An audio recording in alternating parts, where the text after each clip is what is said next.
আসসালামু আলাইকুম রহমতুল্লাহি বারাকাতু। প্রিয় বন্ধুরা, প্রায় 2 ঘন্টা আগে বৃষ্টি আসছিল, ঠিক আছে। মালয়েশিয়া, পুলাউ পেনাং, তামান নাগাসারি মাগরিবের আজান দিয়ে দিবে, আর মাত্র 10 মিনিট বাকি আছে।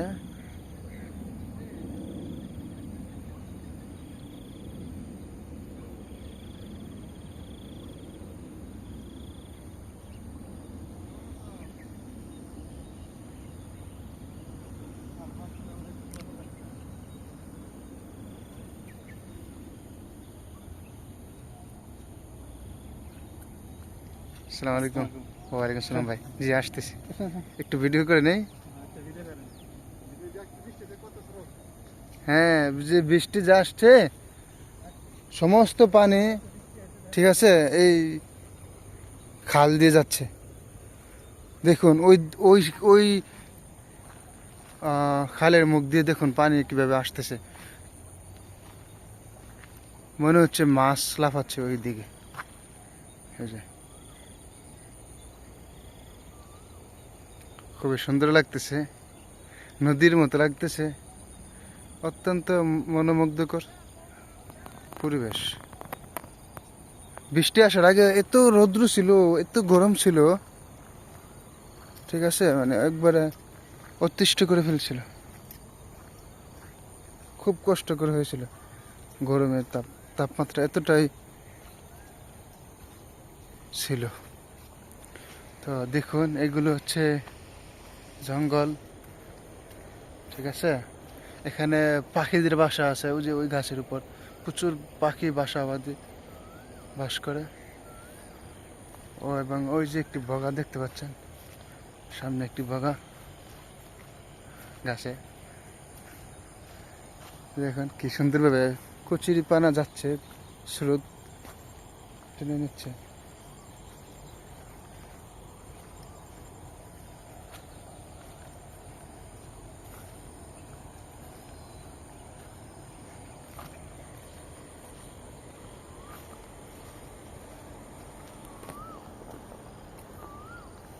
ও আল্লাহ,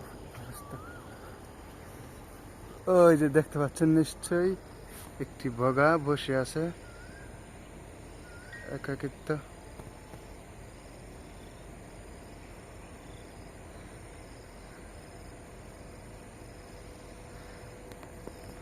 তার সঙ্গীহীন একাকিত্ব।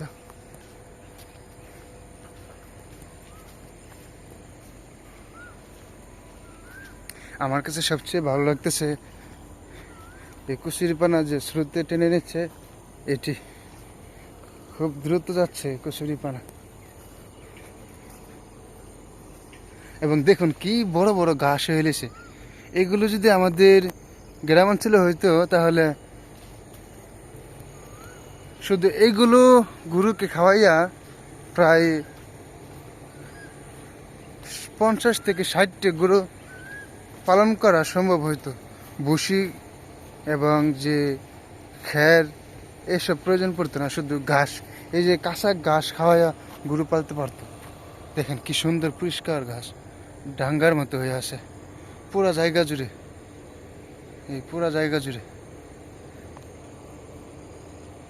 অত্যন্ত ভালো লাগার মতো পরিবেশ, সুন্দর প্রকৃতি। আসলে আমাদের দেশে যদি এমন জায়গা হতো, তাহলে আমার মনে হয় না যে কোনো মানুষ গরিব থাকতো।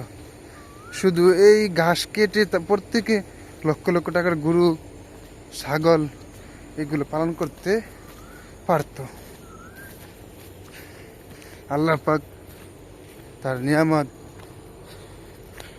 ঢেলে দিয়েছেন মালয়েশিয়াতে। বাস্তবে না দেখলে সেটা বোঝা যাবে না। কি সুন্দর ঘাস, হ্যাঁ, কত বড় বড় হয়ে আছে। এবং দেখুন গান্ডারি, দেখুন আখ, এই যে এখানে গান্ডারি।